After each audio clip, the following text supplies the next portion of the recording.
Hey, everybody. Welcome again to another episode of the Winning Digital Customers podcast. I have a fantastic guest for you today, Michael Krigsman. You may very well know him. He's the publisher of CXOTalk, and he's an industry analyst that focuses on disruption and customer experience. His work has been referenced in over 50 books and been in thousands of articles and publications. And he has created over 1,500 interviews with leading executives at major companies around the world. And so I'm so excited to have him here today to tell us about some of the things he's learned. Michael, welcome. And please add anything you'd like to my introduction and to make sure everybody knows about who you are and your background. Oh, Howard, it's great to see you. Thank you so much. No, you covered it pretty well. So thanks a lot. Well, one of the reasons I love talking to you is because of all the people you've talked to. I've had the privilege in my life of working with many companies, but not thousands. And so I can only imagine how much you have had the opportunity to learn and synthesize from speaking to so many senior executives. And I'd love to just start by asking you, what have you learned from all of these conversations with so many executives talking about disruption and customer experience? Yeah, it's a great question. You know, the people I speak with are changing the world, literally, in one way or another. They're the most innovative people. And I think there are a few common threads. Number one is, contrary to the public perception of these great people, they're in many cases really nice, straightforward, down to earth, and pretty easy to talk to. And I think this is an important point because these are idea people and they're execution people, and they work with teams. And it's the teams that ultimately are responsible for the success or failure of executing a business strategy or a business idea. And so the personal attributes of being respectful, of being willing to listen, of accepting other people's ideas are extremely important. And so I think this is a common attribute and a little bit of a surprising one that I've observed over interviewing. It hasn't been thousands, but it's been a lot over interviewing all of these folks. Wow. Yeah, that is surprising. It's not inconsistent with my own experience. I've certainly met a variety of people of different personality types, but you have that image of someone like a Steve Jobs, the slave driver, the very tough figure.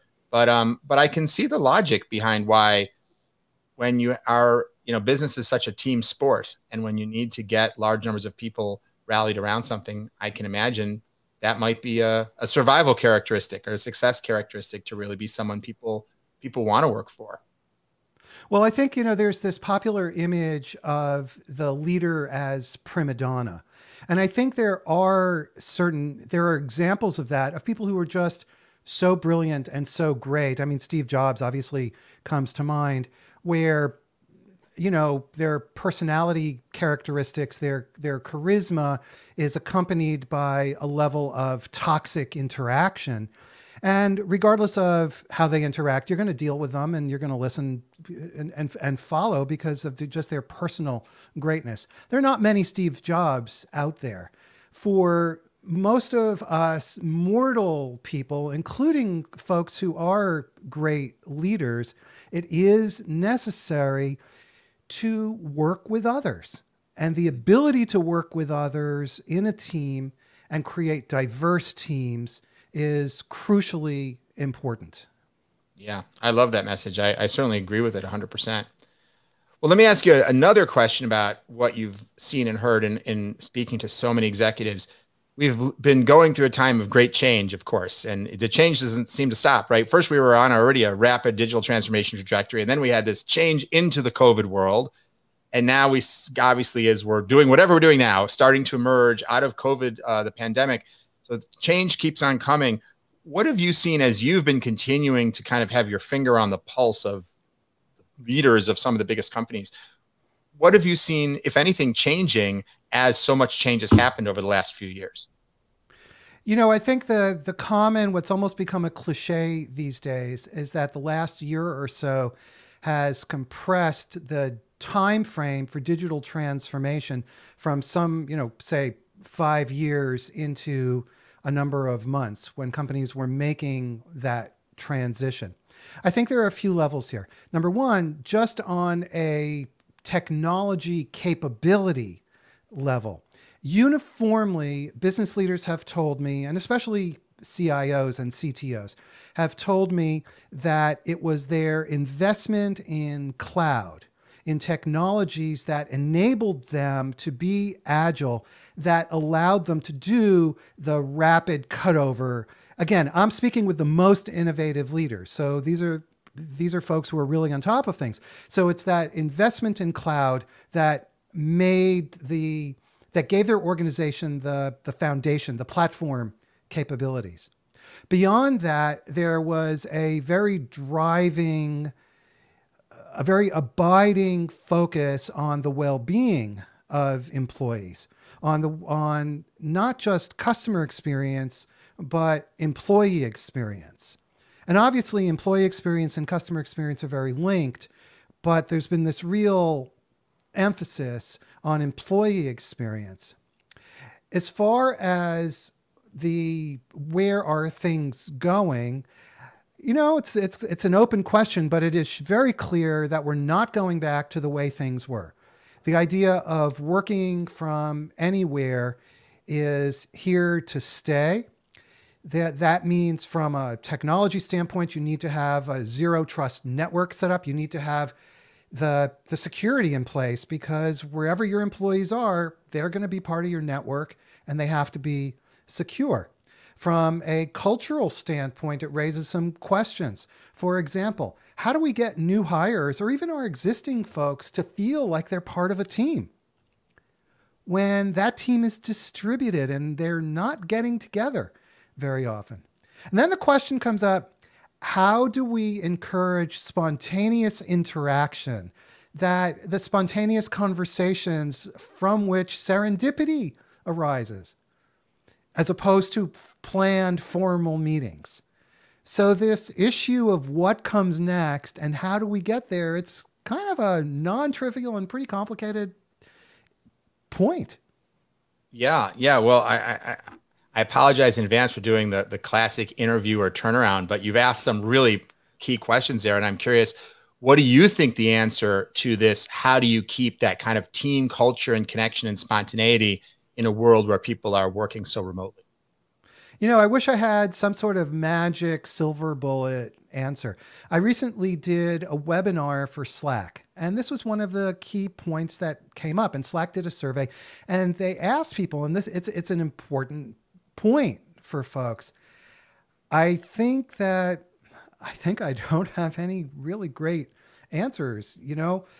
When we go back to partially working at home, partially working in the office, clearly being able to have team meetings is going to help a lot. And I think there's a lot of pent up demand for at least some touch points in the office.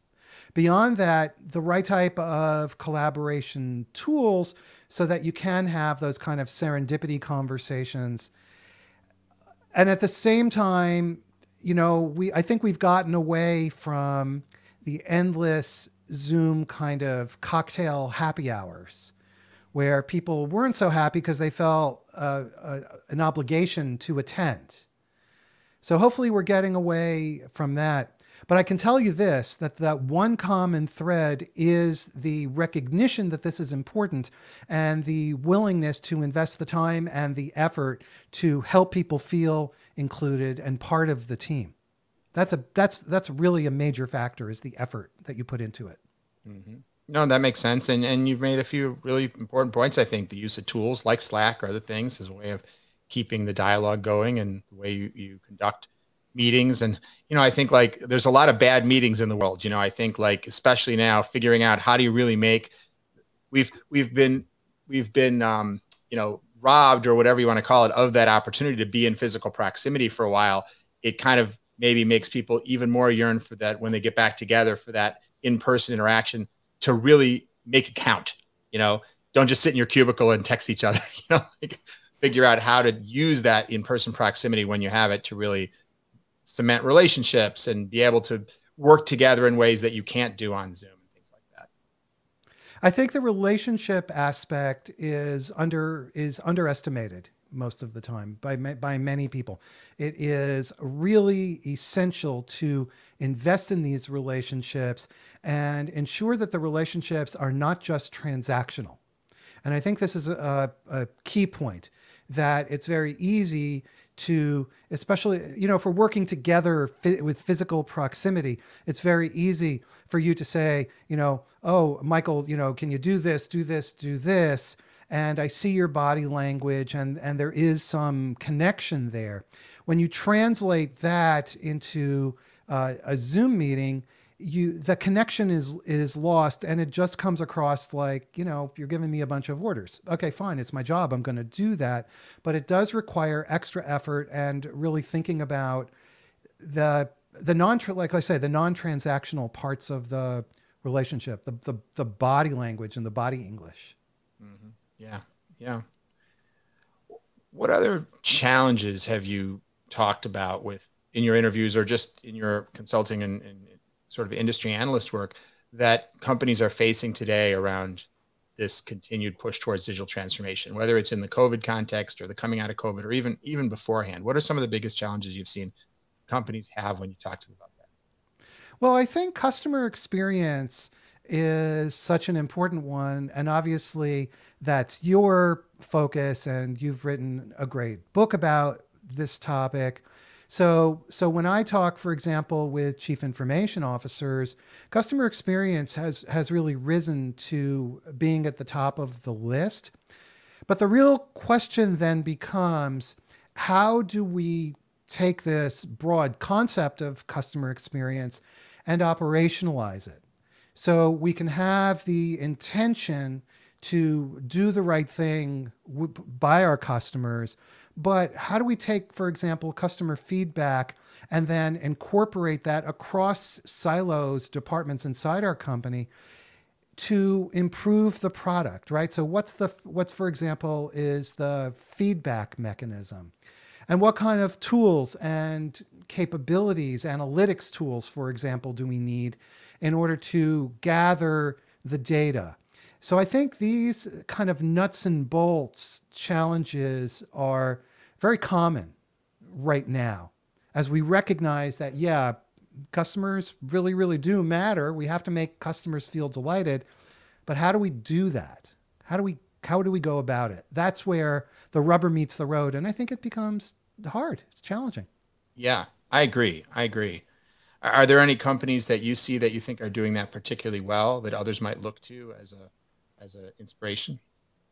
I think that it's, you can look across different segments. I think what comes to mind first are the born digital companies that are, basically cloud companies. And I hate to use the example of Apple or Amazon because everybody uses those examples, but there's a reason people use them. They naturally are collecting data because they're digital. And at the same time, they understand and they have the tools to analyze that data. And so when you're shopping on Amazon, for example, and they present an ad to you, meaning another product, take a look at this. Very often those ad presentations you see as, oh yeah, you react, oh yeah, this makes sense. This is interesting. And less so do you, at least for me, do I feel this is spam and I hate this. This is absolutely irrelevant for me. On the other hand, if you're browsing on Facebook, Facebook does sometimes a good job and sometimes a really, really bad job, right? I'm sure you've had the experience, you're browsing the news feed on Facebook, and you see this stuff and it's like, why are they showing me this? It's just, they're just annoying ads. Right. Or sometimes it's because like last week I had to buy garbage bags, but now everybody wants to sell me garbage bags. Like I'm going to be buying thousands of boxes of garbage bags of every size, shape, and color and every brand. It's like, guys, enough with the garbage bags. I already bought them. I'm done. Right. And that's a perfect example of really poor personalization, where you have, Facebook has all of this data, but somehow you bought garbage bags and yet they're not sophisticated to understand that your life is not built around garbage bags. Right. And yet they continue to act as if you are. Yeah. I think other examples of companies that have done a good job is, if you look at, for example, in retail, there's some good examples of Target, which made a very good transition after the pandemic started to having pickups and, the whole omni-channel experience where you can buy offline. You can buy offline in the stores or buy online, have it shipped to you, and then return it offline into a physical store. So I think that there are quite a number of good examples of companies that have listened. They've listened to what the customers want. But we're talking about it, and the reason we're talking about it is because it is a complicated problem to have the data platform where you're collecting the data, to have the analytics capabilities where you can sort through that data, to have the presentation capabilities where you can take the results of sorting through that data that you've collected and now personalize the advertising or the presentation for the people who are showing up at your site. There's a lot of moving parts to this. Yeah. And it's going to be interesting to see how some of these new privacy regulations impact companies' ability to do that, because to really understand the full picture of someone's life, you can't only have the data from one merchant, right? You have to be able to somehow understand how that cuts across. And yet that's being prevented more and more by some of these new regulations and by what Apple's doing. So I guess we'll see what the impact of that is. But you're right. It's very challenging. And yet those that are most successful are the ones that are figuring out how to overcome those challenges and do it. Because clearly proactive personalization is one of the key components of the brands that are winning in digital. Absolutely. Yeah, without a doubt. I think the data is the key thing. You can buy really good tools off the shelf from, there are quite a number of software companies that will sell you the tools to slice and dice and apply personalization based on the data. But the hard part is gathering the right type of data in sufficient quantities that the tools can work their magic. And that's not, again, that in and of itself is a hard problem. Where are you getting the data? What kind of data are you collecting? And then immediately you run into the privacy issue that, Howard, you just raised, that we have to stay within the law. But even aside from staying within the law, we have to be careful not to be creepy to our customers, right? Because if our customers feel that we know too much about them, then it starts to feel invasive. And we have then a kind of reverse customer experience. Instead of magnetizing and drawing the customers to us because we're giving them what they want, we're kind of saying, stay away, because we don't want you, because you know too much. And what are you doing with this data? And I don't trust your brand anyway. And I'm not going to buy from you. Just go away from me. Yeah. Yeah. I'm curious now, have you had something like that happen that creeped you out recently? Not now. I'm probably the wrong person to ask because I'm kind of used to it. And I know, how these tools work. But sure, I mean, I see things and I say, how did you know that? Right, right. Where did you get that data? Why do you have that data? And I'm not good with that. Sure. I'm sure. I think we've all experienced that. I've heard this story, and it hasn't happened to me, but I've heard it from a number of people where they say they had a conversation about something and they claim, didn't email anybody, didn't text anybody, didn't search anything. They just spoke to someone about it. And then all of a sudden they're seeing ads on Facebook or something, you know, and then they're thinking, was my Alexa in the room? Like, who heard that conversation? Now, that could be people just starting to get paranoid, you know, like looking for those patterns. But I've heard that some version of that story probably 5 times in the last 6 months about people who claim somehow their conversations, my own theory as well, maybe they searched something and they forgot, you know, but I don't know. They say, no, I didn't. I absolutely didn't. So I don't know. Maybe they're listening. I'm not sure. You know, I've definitely had that experience. And I think, but I do chalk it up to most likely I was searching for something, or, you know, hopefully I was going to say I sent an email. Hopefully that's not the case, because, you know, we don't want Gmail kind of listening in, and especially if it's the paid version of Gmail with no ads. Right. But, you know, I think it goes to the level of distrust that we have for these large tech platform social companies that we would even have this conversation. I mean, I'm assuming Google's not reading all of my emails, but maybe they are. And if they are, how would I even know if they're clever about the way that they use that data so as not to be overly invasive? How would you even know? And do you trust them in the first place? If they say they don't, do you really, you know, does that mean they don't in all instances? Or if we read the fine print on the terms of service, well, no, they don't, except the foregoing notwithstanding in this situation. The party of the first part, blah, blah, blah. Exactly, right? Yes. Well, and even if we don't trust them, are we so at this point dependent on the conveniences that they give us that even if we didn't trust them, we wouldn't be willing to do something about it? Are we so reliant on Uber having all our payment methods and knowing where we live, and or Domino's knowing what kind of pizza we like or whatnot, that even if we thought there was something creepy, all we could do is complain because we're certainly not going to go back? Or are people prepared to have less convenience offered to them in exchange for a reduction in the data that's stored and some loss of privacy? Yeah, I wonder about that. I mean, look, I can tell you, for me personally, I've just given up. I accept that these services are a part of my life. I joined the Google Advanced Protection Program, which is a more secure version of Gmail.